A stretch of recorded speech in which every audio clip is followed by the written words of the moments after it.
All right, welcome everybody. This is Brandon Griffin, aka the Realty Resource, and this here is Bryce Babcock, my friend and insurance agent. In fact, we just wrapped up a rigorous insurance review up until this last second. So I figured as long as I had you here, why not just have you answer some questions for the general public as well?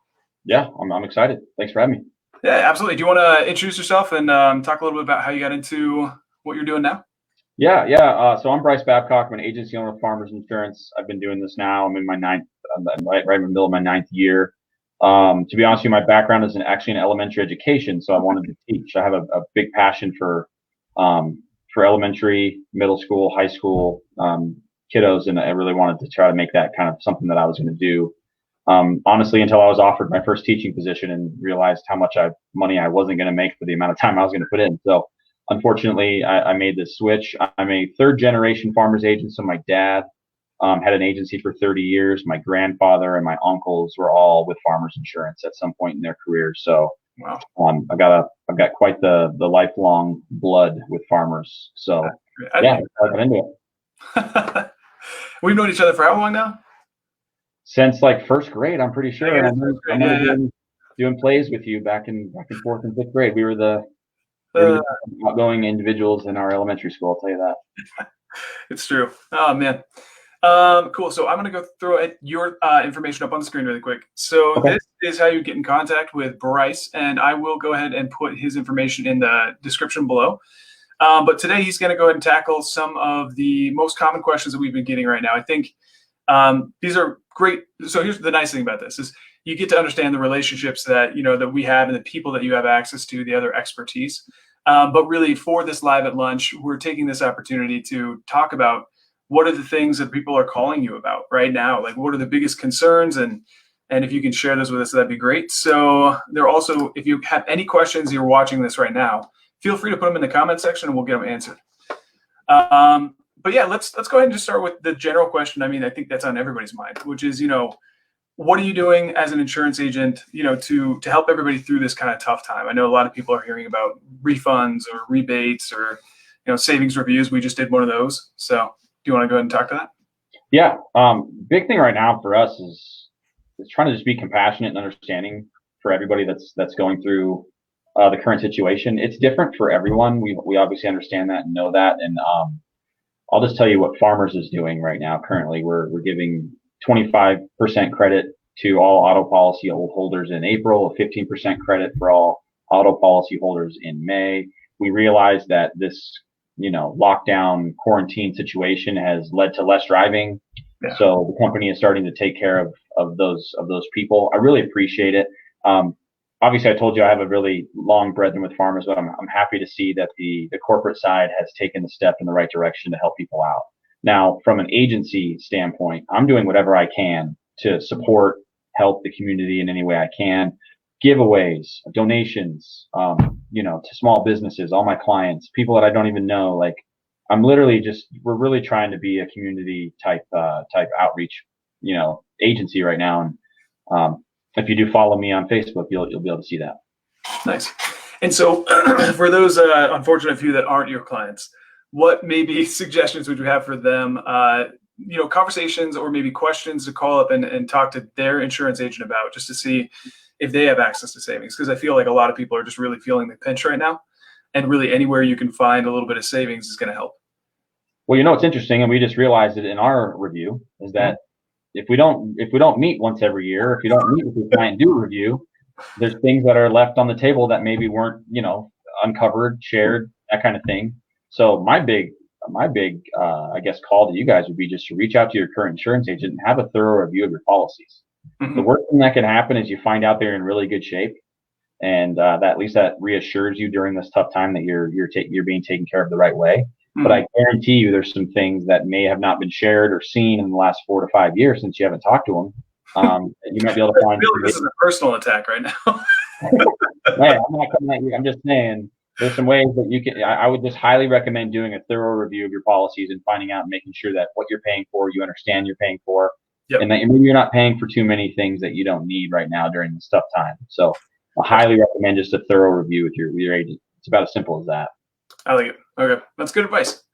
And is there any place that you think people should be bolstering or like bumping up coverage at the moment, just across the board? Yeah. So liability coverage on both auto and home insurance, I think, is very important right now because um, every second or third commercial that you see right now on TV is a lawyer, Oh just yeah. so you know. And when I see those lawyers on TV, I think of how many different ways that they're trying to sue my client or a client or, a person in general. So liability is the only way to protect yourself from those people. People are really high strung right now. They're Mhm. in a very vulnerable and somewhat desperate time with COVID and not having jobs and things of that nature. And Mhm. so I think making sure that your liability covers your assets is very, very important at this time, probably more than ever, because people are making very irrational decisions, and I don't want to see any of my clients nor any of your, following fall for those kind of situations right now. So that's what I would say. Okay, gotcha. Good advice. Thank you. Thank you for calling them my following too. This is all new to me, so I've never heard that before, but I like it. Yeah, All right, yeah. so let's see. What about? I've got this other question loaded up. So temporary life insurance. I know there's some people that might not be adequately covered from that respect, but I mean, maybe those folks didn't necessarily think that they were going to be facing. I mean, no one really thinks, about insurance. The thing you don't want to think about, of course.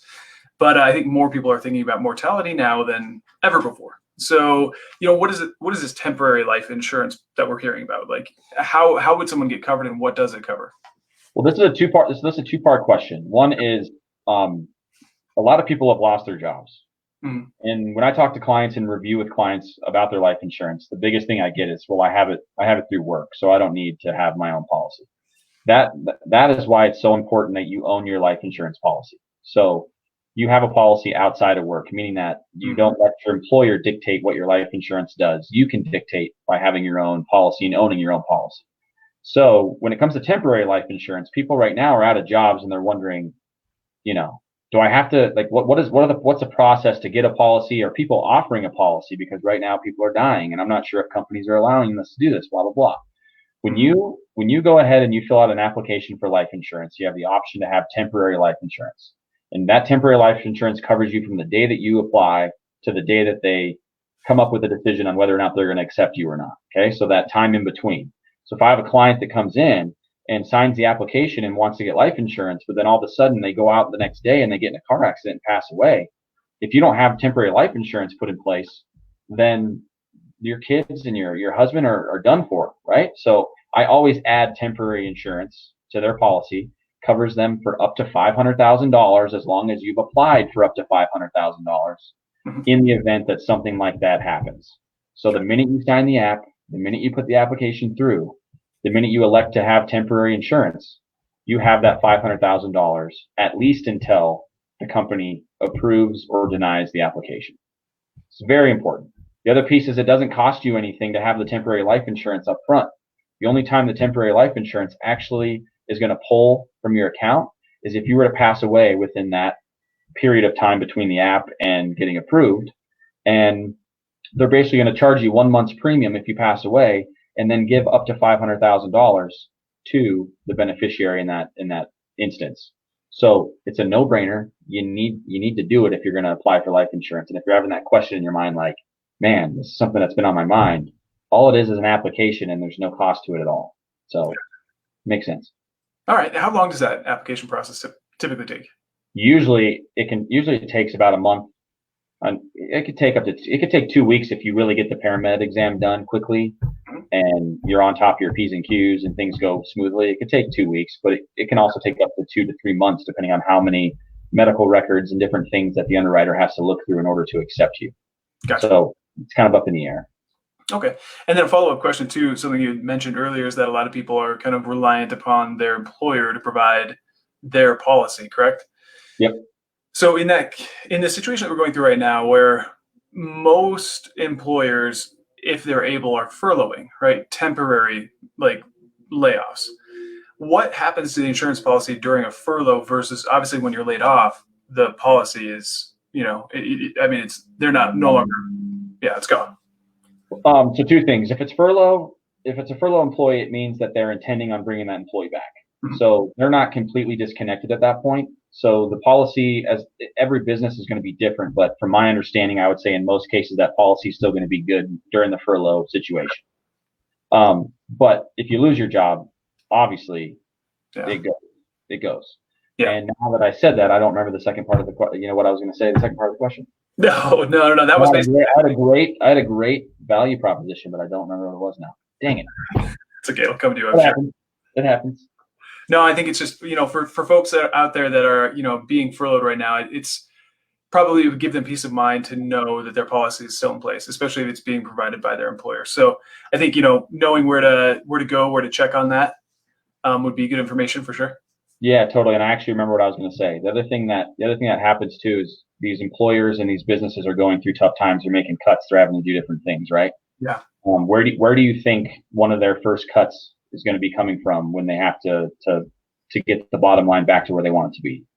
Benefits, yeah, policies, pensions. I mean, some of these big companies are going to be looking at removing pensions from people because they can no longer pay for them.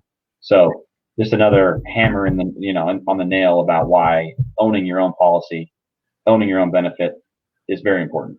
Yeah, and I mean, I've been actually doing a lot of educational videos about specifically the liquidity crisis in the lending industry, which all of this is tied together. This is why I think whenever you hear someone say something with some degree of certainty, you might want to either call them on their bullshit. No one's ever seen this, right? There were just so many ripple effects that could come full circle at the end of this, and it all depends on how long it takes us to kind of go back to whatever the new normal is and whatever that new normal really will be. Because those pension plans, those are built out of mortgage-backed securities. I mean, a lot of that is there. And so all the forbearance, you stop making your payment, you essentially stop paying your own pension. 100%. So yeah, it's we've got a lot of videos up. Please check out the channel, like, subscribe, do all those things if you want to learn more about it. I'm not going to tell you I know what's going to happen, but I'm going to tell you that I will be following it and doing everything I can do to educate people as we go, including things like this. So let's go ahead and move on to the next question. Anything else you want to add to that? No, I think I hit that pretty hard, but it's pretty serious. Yeah. Okay. So now we're kind of shifting gears just a little bit. Obviously, being a real estate agent, these are some of the homeowners insurance questions that I see most often. Honestly, big coverage issues that I'd love it if you just speak to your sewer and drain coverage as a homeowner's insurance policy, as it typically goes, like if there's any way you can get it covered or what typically happens if your main line has a problem, and also HOA and special assessments. I snuck that one in there for you too, but that one's pretty big. I love that one. No, that one's been a big deal, especially of late. With the hail. Let's talk sewer and drain first. So a sewer and drain, first off, is never something that's automatically included in your policy. It's considered an endorsement. So whenever you're getting a quote from any homeowner's insurance company, you need to make sure that you're looking at the endorsement page and seeing that sewer and drain is on there. Mm-hmm. Second piece is you should have enough sewer and drain coverage to be able to take care of a situation that happens in your basement. So if your basement is finished versus unfinished, your sewer and drain coverage needs to be higher than the minimum, usually $5,000 allotment that the company's going to offer. So huge deal. So what sewer and drain coverage is any backup that comes through the sewer or drain pipe that backs up into your house. So the way the sewer and drain the way the sewer and drain coverage is usually covered as of right now is that it's going to cover whatever damage the backup causes in your basement. Okay. As of right now, normally, the actual fixing of the cracked pipe is a homeowner's responsibility. Okay. One really cool thing that a lot of companies are coming out with right now, and farmers just recently did, is a mainline coverage endorsement for up to $10,000. Okay. What that's going to cover is the excavation, the digging, the replacing of that pipe. So I've done this for a long time now, and I've had a lot of experience with this situation.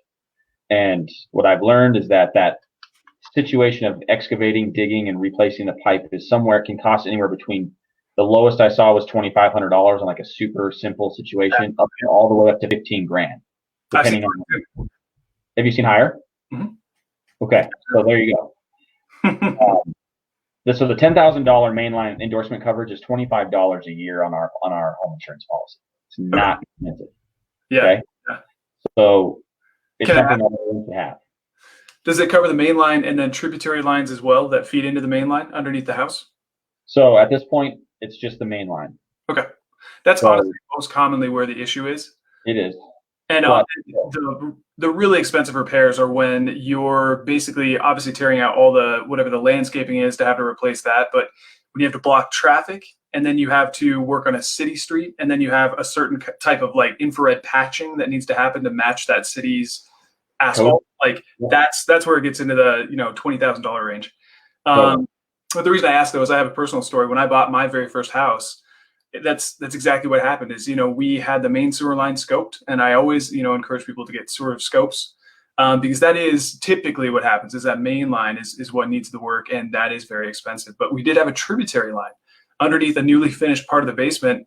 Old clay pipe cracked, it cracked and it backed up and flooded the basement. So it was a very, very expensive repair. And especially when it was 6 months into our very first, owning our first home, we had just completely spent everything we had on closing costs, and it was a tough thing to get through for sure. No, 100%. So, I mean, I recommend just having that conversation with the agent and going over, because I'll be real with you, flooding and water situations with insurance companies are dealt with in a million different ways, and every company tends to deal with them differently. It's the one thing within your policy documentation that has a little bit of gray area. Right. Yeah. So slow water leaks that have happened for a certain amount of time in a long period of time, every insurance company is going to tell you that's not covered. Right. But specific emergency type breaks within the house and piping and things of that nature should be covered by your homeowner's insurance. But the sewer and drain thing is a separate ball game. Talk to your agent, make sure you have enough coverage to cover the things in your basement, have sewer and drain. It's worth every penny, because that situation, it sucks. Yes. Terrible. So do you have any other questions on sewer and drain that I can bring to light? I have a question that's going to be overarching. You can answer this at the end. We can talk about HOA and special assessment insurance next, because I think that's another really common high dollar value thing that people don't really know it could affect them. And when it's only when it does affect them dramatically. But I think the follow-up question would be at the very end, just how do you know how to have that conversation if you're shopping agents, or, especially with online tools being available where you don't even talk to anybody. It just spits out a bunch of different policies, and how do you know if this is covered or this is covered? Do you have to know everything that could possibly happen, or what's the best way to go about really knowing if you're fully covered? If you know insurance lingo and you've taken insurance licensing tests and you're an agent, you could read that whole booklet that's like 90 pages long and know. Otherwise, you need to be able to rely on somebody that knows what they're doing. And going online and shopping for your own policy is unfortunately completely not doing that. Let's talk about HOA special assessments. This is huge. With the amount of hail that we have in Colorado, okay, insurance companies are starting to raise deductibles that cover condo and apartment units. So the way that it normally works, 98% of the time, is that you have an HOA policy that covers the exterior of the unit, okay? So if I move into a townhome or a condo or an apartment, I have to have an HO6 policy from my insurance agent or insurance company that's going to cover the walls and in, okay? And the big part about that is that the exterior is supposed to be covered by the HOA. That's great. That's awesome. Cool. But now that they're raising deductibles on the HOA policies, you could have as high as a 5 to 10% deductible on the HOA policy. So if you have a total loss, let's go ahead and say that there are 20 buildings that are insured by this one policy, okay? And the worth of all these buildings, let's just call it 50 million total, okay? Take 5 to 10% of 50 million, and that ends up being a big number and a big deductible. So if your HOA does not have the funds and has not collected enough dues in order to take care of that deductible, how do you think they're going to get it paid? They're going to assess every specific unit owner a specific amount of money to make sure to get all that money taken care of. That's where loss assessment coverage comes in on your HO6 policy with your agent or with your company. That's going to help take care of that. The part that's going to make you puke about all this is that to add 10 to 15 to 25 to $50,000 of loss assessment coverage is 5 to 10 to 20 to $30 a year to have on your policy. Wow. It's not expensive. So if your agent literally, I'm going to say this and I mean it 100%.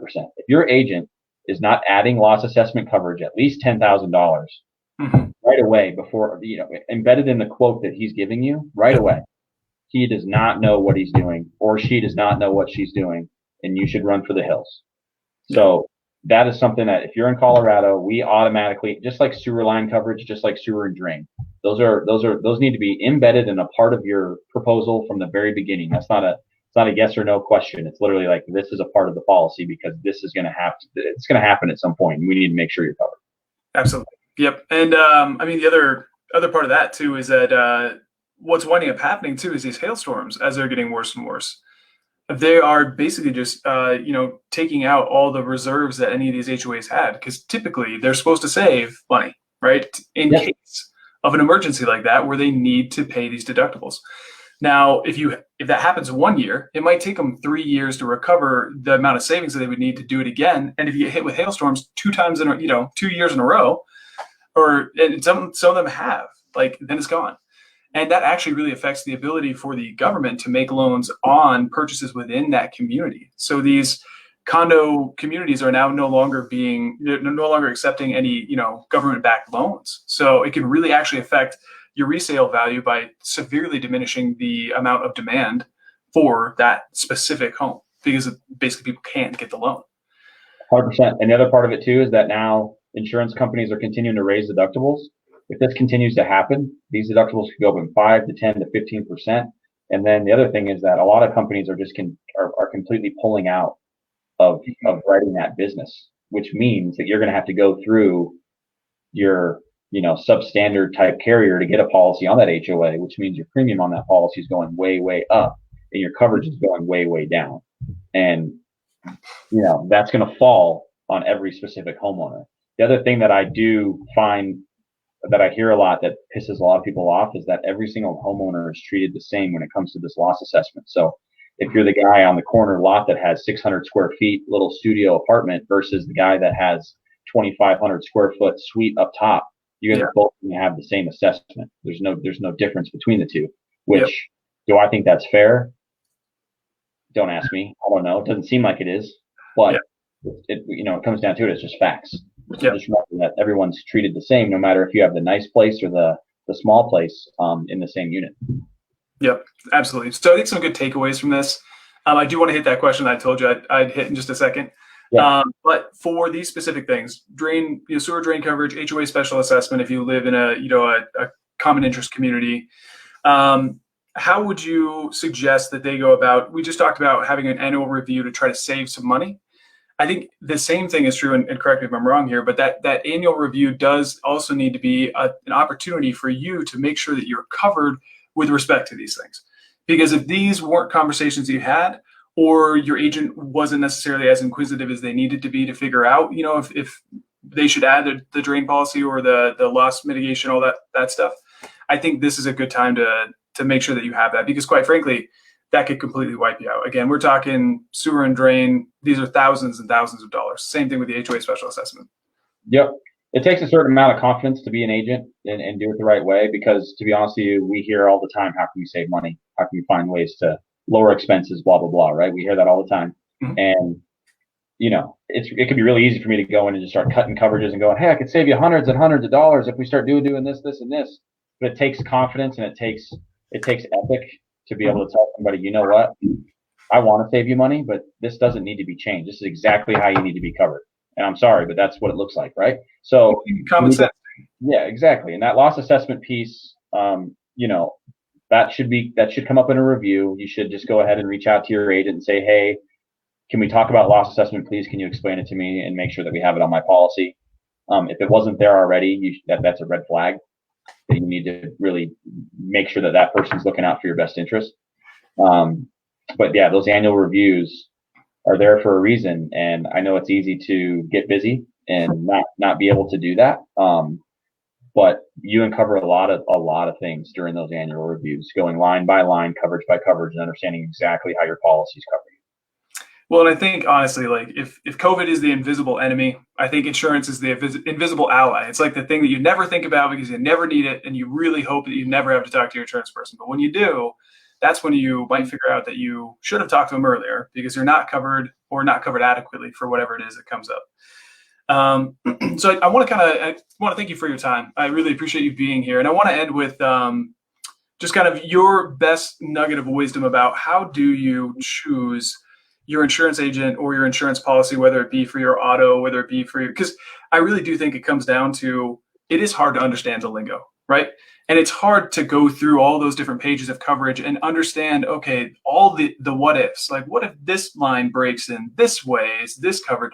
There's simply no way that feasibly people could go through and ask every single question, right? I'm sure some try, and I bet you love them. But what would you say is the best way when someone is going to either shop insurance, maybe find a new insurance agent, or start a new policy to find out if the policy is right and the agent is right?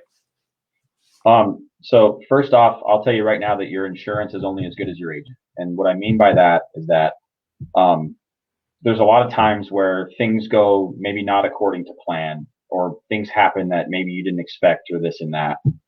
For example, something happens and you file a claim, it goes to an adjuster, and the adjuster maybe has one thought in mind that you don't agree with. You need an agent that's going to go to bat for you and be able to talk to that adjuster and say, hey, this has been a client for 7 years. I love these guys. You better give every single look that there is possible to make sure that this thing's covered. And if it's not, you better let me know so I can talk to them. Right. So you have to have an agent that's gonna back you and that's gonna really have your back. What I would really look for is an agent that's responsive. So someone that has an agency put together to where you can get questions answered quickly and straight and transparently, meaning 100% honest, whether you want to hear it or not. You need to have someone that's going to tell you. So you need to have an agent that's responsive. You need to have an agent that educates. So that takes the time to go line by line. I make it really clear that during my reviews, I really want every single person to know that if they woke up in the middle of the night and something happened to their house, that they'd at least understand what coverage could cover that, or what coverage they have might cover that. It's not a pray to God, hope at 8 a.m. in the morning I call the office and they're telling me that it's covered. Yeah. We want to take that. I want to take that away. I want them to know a little bit about their policy so that they can expect some things moving forward. And then also you need to find an agent that you can learn to trust. Those are our three big key words that I go over in my staff meetings every week: is responsiveness, education, and trust. Those are the three things that we want to make sure we do really well every day. And so building trust means that you are responsive and that you do educate and that you do have the back of your clients. So every agent should do that, but unfortunately that's not the case. There's only a handful of agents I know that are in this area that do take care of their clients and do the process of their business as well as they should. So those are the things I would look for in an agent when you are shopping around. By the way, price is great. Love price. You can shop with price, that's fine. But if you're going to shop the lowest price, you're going to end up with the lowest experience that you could have. And when the time comes, you may not have the backing that you want from that agent. Mm-hmm. Absolutely. And I think that's really important right now, because again, I understand people are trying to cut corners or cut expenses, but you don't want to cut expense at the, sake of cutting corners. I mean, that's not something you want to do right now, especially when so much is on the line. In any case, man, I want to really thank you for taking some time today to just talk to us a little bit about these specific issues. And I think the thing I want to leave people with too is that it's always nice to be able to trust the people that you're working with, and that's exactly why I've built a relationship with you over time, and why I refer clients to you and vice versa. So even if you don't necessarily have an agent that you trust and you're not sure, that takes a while to build. If you have, a mortgage banker that you trust or a real estate agent that you trust, like a lot of times they will have those relationships established over a long period of time. So I think we're all a good resource to find each other, if that makes any sense. Yep, 100%. And I appreciate you having me on. I literally would run through a brick wall for you. So this is easy. Thanks, man. I really appreciate it. Well, I'm going to throw Bryce's information back up on the screen for right now, and then it will be in the comments or description below. So feel free to reach out if you have any further questions. And thank you so much for joining us. Please like, follow, subscribe, and we'll catch you at the next Live at Lunch. Cheers.